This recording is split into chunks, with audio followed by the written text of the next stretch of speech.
साथियों नमस्कार, कैसे हैं आप सब लोग। मज़ामा केम छो कसा आहेस। साथियों आज एक इम्पॉर्टेंट टॉपिक पर मैं चर्चा करने वाला हूं जो कि जुड़ा हुआ है प्रिवेंशन ऑफ करप्शन एक्ट से।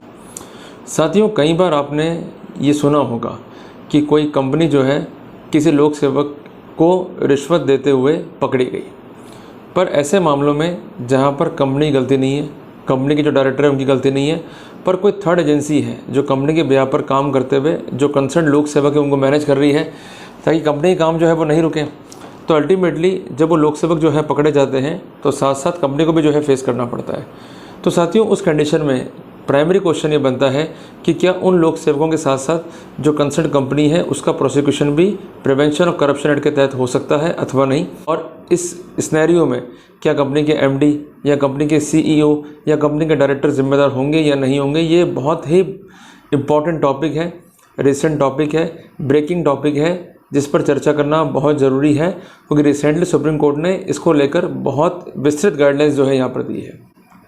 साथियों जो कि इसमें डिस्कस कर रहा हूँ ये जजमेंट है ऑनरेबल सुप्रीम कोर्ट का, जो कि प्रोनाउंस हुआ है 6/9/2024 को। बेका रोज़ परफ्यूम एंड ब्यूटी प्रोडक्ट के नाम से ये जजमेंट है, जिसका पूरा उन्वान है बेका रोज़ परफ्यूम एंड ब्यूटी प्रोडक्ट्स बनाम CBI। इस केस में क्या हुआ था कि जो ये कंसर्न एप्लीकांट है या अपीलांट है ये कंपनी है। इस कंपनी ने एक डिस्चार्ज पिटिशन जो है दाखिल करी कंसेंट कोर्ट में, जो कोर्ट ने जो है खारिज कर दी। उसके बाद ये मामला जो है निगरानी में आया कंसेंट हाई कोर्ट में, हाई कोर्ट में इनकी बात नहीं सुनी, फिर ये मामला जो है सुप्रीम कोर्ट में। सुप्रीम कोर्ट में इनका कहना ये था कि कंसेंट ट्रायल कोर्ट ने और कंसेंट हाई कोर्ट ने हमारी बात को न केवल अवॉइड किया अपितु जो इंपॉर्टेंट लीगल एस्पेक्ट से, फैक्चुअल एस्पेक्ट से उनको भी जो है इग्नोर कर दिया, जिस कारण जजमेंट जो है वो इम्प्यूग्ड है, they are liable to be set aside. तो यूजुअली जब भी हम प्लीडिंग करते हैं सुप्रीम कोर्ट में, हाई कोर्ट में या ट्रायल कोर्ट में, तो हम कोर्ट का ध्यान उन बिंदुओं की ओर दिलाते हैं जो हमारे केस में वाइटल है, अनकॉन्ट्रोवर्टेड है और लीगल बिंदु जिन्हें सपोर्ट कर रहे हैं। जब भी आप डिस्चार्ज के लिए मूव कर रहे हैं तो हमेशा ध्यान रखिए कि आपको उन बिंदुओं पर जोर देना है जो अनकॉन्ट्रोवर्टेड हैं और जो डायरेक्टली लॉ के वायलेशन में है as far as prosecution is concern. अगर आप इस स्थिति को इनलाइटन करने में सक्षम नहीं है then do not go for discharge. मैं आपको बार बार स्पष्ट रूप से कह रहा हूँ।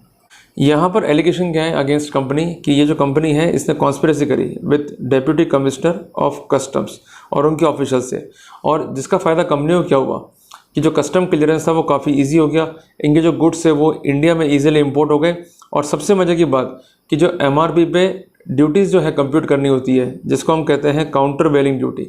काउंटर वेलिंग ड्यूटी को अपन कॉमनली कहते हैं CVD, जिसका तात्पर्य क्या होता है कि इंडिया में जो ऑलरेडी प्रोड्यूसर्स हैं जो ये बना रहे हैं प्रोडक्ट्स, उनके जो दाम हैं और जो प्रोडक्ट जो है बन के आ रहे हैं बाहर से, उनमें कहीं हैवी कंपटीशन ना हो जाए, कहीं ऐसा ना हो जाए कि जो बाहर वाला माल है वो सस्ता बिकना शुरू हो जाए इंडिया में, तो जो इंडिया के लोकल जो प्रोड्यूसर्स हैं या जो इंडस्ट्रियलिस्ट हैं वो अफेक्ट ना हो जाए, जिस कारण कुछ इंपॉर्टेंट टैक्सेस या ड्यूटीज़ जो है इम्पोज की जाती है जिसको हम कहते हैं काउंटर वेलिंग ड्यूटी।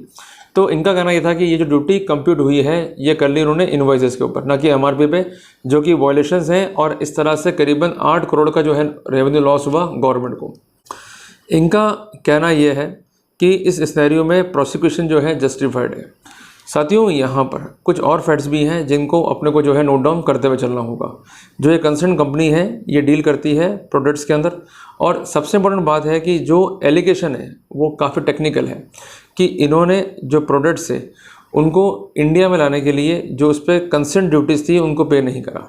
ये एक एलिगेशन था नटशेल में, और यहाँ पर जो कंपनी है ये ड्यूली इनकॉर्पोरेट है और ये फैक्ट है अनकॉन्ट्रोवर्टेड। दूसरी बात है कि ये डील करती है मैन्युफैक्चरिंग में और एक्सपोर्ट में of the cosmetic and the toilet preparation, ये फैक्ट भी अनकॉन्ट्रोवर्टेड है। तीसरी बात है कि जो इसकी प्राइमरी यूनिट है वो स्थित है कासेज में। कासेज बेसिकली एक पोर्ट है जिसका पूरा नाम है कांडला स्पेशल इकोनॉमिक जोन। इनका एलिगेशन क्या था कि जो ये गुड्स आए इंडिया के अंदर तो उस सिनेरियो में जो प्रॉपर ड्यूटीज थी वो पे नहीं हुई। इनका कहना यह था कंपनी का कि हम जिन गुड्स पे डील करते हैं जिनको हम प्रॉपरली जो है इंडिया में लेके आते हैं डोमेस्टिक टैरिफ एरिया से, जिसको अपन DTA भी कहते हैं, तो उस कंडीशन में हमारे गुड्स 3 तरह के हैं। ऐसे गुड्स जिनका वेट जो है 20 ग्राम से कम है, ऐसे गुड्स जो कि आते हैं इन कैटेगरी ऑफ एल्कोहल, और ऐसे गुड्स जो कि आते हैं इन कैटेगरी ऑफ होलसेल पैक। इनका ये भी कहना है कि जो हमारे विरुद्ध आरोप लगाए जा रहे हैं वो आरोप गलत है। पर ये मामला शुरू कहाँ से हुआ, ये अभी भी ज़िगज़ैग है। मामला ऐसे शुरू हुआ कि जो कांडला पोर्ट पे जो कस्टम्स थी उन्होंने इस मामले की जांच करी, तो उन्होंने पाया कि ये जो कंसर्न CBD है जो कि MRP पे होनी चाहिए थी, जो कि पे नहीं हुई है, इस कंडीशन में standard of weight and measures act 1976 का उल्लंघन हुआ है। और इसके साथ साथ कस्टम टैरिफ एक्ट 1975 की धारा 3 sub clause 2, central excise act 1944 की धारा 4A सब क्लॉज 2 का भी उल्लंघन हुआ है। इस सिनेरियो में शो कॉज नोटिस दिया गया और अल्टीमेटली ये notice section 28 custom act, section 124 custom act 1962 और section 11A central excise act 1944 की लाइट में दिया गया। इन द मीनवाइल जब ये मैटर संज्ञान में आया कंसर्न CBI के, तो उसने उस मैटर की जांच करी और इस मामले में जो कल्प्रिट ऑफिशियल्स थे उनके विरुद्ध और जो कंसर्न कंपनी है उसके विरुद्ध सेक्शन 420, सेक्शन 120B IPC में और section 13 sub clause 1 sub clause D PC act में FIR को दर्ज किया। यहाँ पर इन द मीनवाइल जो रेवेन्यू अथॉरिटी थी, जो मैंने आपको बताया, जो कांडला पोर्ट था उस पर जो ऑफिशियल्स थे उन्होंने जांच करी मामले की, तो उन्होंने क्या करा कि इस पूरे मामले में इनको दोषी माना और एक ऑर्डर पास किया जिसको हम कहते हैं असेसमेंट ऑर्डर, जिसको उन्होंने चैलेंज कर दिया।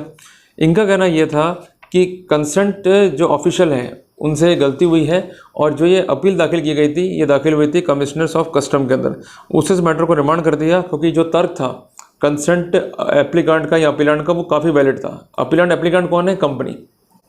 इनका कहना यह था कि जो भी हमारे को ड्यूटीज़ देनी थी in the light of CBD वो देना जरूरी नहीं थी MRP पे, क्योंकि MRP कंसर्न्ड है विद रिटेल सेल, जबकि हम जो है डील विद करते हैं बिग पैकेजेस में और हम लोग जो है कंसर्न्ड है विद द होलसेल ट्रेड।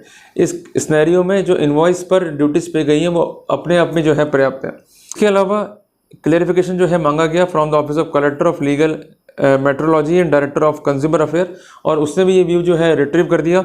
और इसके अलावा सेटलमेंट कमीशन में उन्होंने डाली एप्लीकेशन, इम्यूनिटी क्लेम करी, तो इनको इम्यूनिटी जो है प्रोवाइड की गई from the prosecution of concerned custom act and from the prosecution of central excise along with the IPC। उसके बाद कंसर्न इन्वेस्टिगेटिंग अथॉरिटी ने मामले में क्लोजर रिपोर्ट जो है पेश कर दी और इस क्लोजर रिपोर्ट को कोर्ट ने खारिज करते हुए इसमें कार्रवाई की जो है आदेश दे दिए, जिस कारण जो कंसर्न पब्लिक सर्वेंट थे और जो कंसर्न व्यक्ति थे उनके विरुद्ध पुनः जो है कार्रवाई स्टार्ट हो गई। मामले में कंसर्न्ड जो अपीलांट थे और जो अदर व्यक्ति थे उन्हें जो है प्रोसिक्यूट किया गया और अल्टीमेटली जो अपीलांट से इनको चार्जशीट किया गया। इन्होंने जो है डिस्चार्ज फाइल करा और करीबन के पास में 7 ग्राउंड से वो काफ़ी महत्वपूर्ण थे। पहला ग्राउंड ये था कि हमको सेटलमेंट कमीशन से इम्यूनिटी ग्रांट हुई थी कंसर्न्ड सेंट्रल एक्साइज एक्ट के अंदर, इसके अलावा कस्टम एक्ट के अंदर, और ये फैक्ट जो है अनकॉन्ट्रोवर्टेड है। जब हमें इम्यूनिटी है, हमने गलत काम नहीं करा है, तो ऐसी स्थिति में हमारा प्रोसिक्यूशन और हमारे विरुद्ध की गई आपराधिक कार्रवाई पूर्णतः गलत है। दूसरे का कहना यह था कि हमें कंपनी है, इसके जो डायरेक्टर हैं उसमें कोई भी शेयर जो है गवर्नमेंट का नहीं है और हम ना तो पब्लिक लिमिटेड है, इसके अलावा ना ही हम में से कोई भी जो है पब्लिक सर्वेंट है। जब तक हम पब्लिक सर्वेंट नहीं है तो हम किसी भी रूप में धारा 13(1)D prevention of corruption act के दोषी नहीं हो सकते। तीसरी बात, जहाँ तक बात चीटिंग की है या बात कॉन्स्पिरेसी की, तो ऐसा कोई अवयव जो है फाइल पे नहीं कि हमने किसके साथ जो है कॉन्स्पिरेसी करी, क्योंकि जो इस केस के मेन अक्यूज्ड हैं मींस पब्लिक सर्वेंट, उनके विरुद्ध कोई भी प्रोसिक्यूशन सैंक्शन जो है प्राप्त नहीं हुई है। इवन फाइल जो है पुटअप हुई थी पर सेक्शन 197 CRPC के तहत कोई भी सैंक्शन जो है प्राप्त नहीं हुई है। चौथी बात, इनका कहना यह था कि जो कंसर्न CBD है उसका कंसर्न MRP से है, जबकि हमारा जो कंसर्न है वो होलसेल ट्रेड से, जिस कारण ये प्रोटोकॉल हम पे लागू होता ही नहीं है। पांचवी बात है कि जो भी लाइबिलिटीज थी वो हमने पे कर दी है और हमारे को NOC दे दी है कंसर्न पोर्ट ने भी। इनका कहना यह भी था कि इससे पहले एक ऐसा मामला हुआ था जिसका नाम था general officer commanded Rashtriya rifle बनाम CBI का। उसमें यह था कि mere submission of police report, ये एक रूटीन प्रोसीजर है which does not amount to institution of the prosecution. तो जब इस केस में प्राइमरी अक्यूज नहीं है और कोई लॉस जो है गवर्नमेंट को नहीं हुआ है, ना उसका कोई स्पेसिफिकेशन है, हमें स्पेसिफिक इम्यूनिटीज़ हैं, ना हमारा कोई स्पेसिफिक रोल है, ना ही कोई एलिमेंट कॉन्स्पिरेसी का है, तो इस कंडीशन में हमें डिस्चार्ज करना जस्टिफाइड था। तो कोर्ट ने सारे फैक्ट्स को देखा, सर्कमस्टेंसेस को देखा। कोर्ट ने भी माना कि जो पॉइंट रेस किए गए हैं ये सारे के सारे पॉइंट जो है अनकॉन्ट्रोवर्टेड है। It is true that they are not a public servant. It is true that कि CBD जो है वो लागू है सिर्फ MRP केस में। जो लाइबिलिटीज़ है वो पेड हो गई हैं।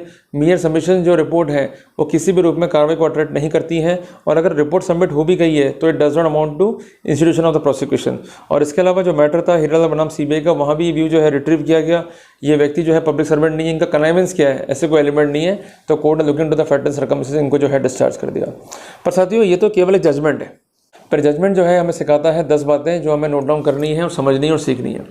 पहली बात यह है कि जब भी प्रोसिक्यूशन होता है आपका प्रिवेंशन ऑफ करप्शन एक्ट में, तो first you are required to identify your status, whether you are a private person और अ पब्लिक सर्वेंट। अगर आप प्राइवेट पर्सन है तो वहाँ पर आपको फ़ायदा होगा, क्योंकि प्राइवेट पर्सन पर डायरेक्टली ये एक्ट जो है लागू नहीं किया जा सकता। दूसरी बात, अगर पब्लिक सर्वेंट नहीं है और यहाँ को डिस्चार्ज कर दिया गया है तो you could easily claim discharge on that point also that there is no public servant. तीसरी बात है कि आपका रोल क्या रहा है, डायरेक्टली और इनडायरेक्टली, जो भी रोल है उसको भी आइडेंटिफाई करें। चौथी बात, जब भी इस तरह केसेस बनते हैं, जो भी आपके प्लस पॉइंट हैं या डिफेंस के पॉइंट हैं, उसका एक प्रॉपर ज्ञापन तैयार कीजिए और सबमिट कीजिए उसको अथॉरिटी को। और सबमिशंस के लिए करना कुछ नहीं है, जो भी रिपोर्ट है वो लिखिए, उसके बाद उस पर क्या क्या कार्रवाई हुई वो लिखिए, अल्टीमेटली आपको ये जानकारी कब हुई वो लिखिए, उस पर एफआईआर क्या हुई वो लिखिए, एफआईआर का फॉल्सिफिकेशन क्या है वो लिखिए, आपका स्टैंड क्या है वो लिखिए और उसको सबमिट कीजिए।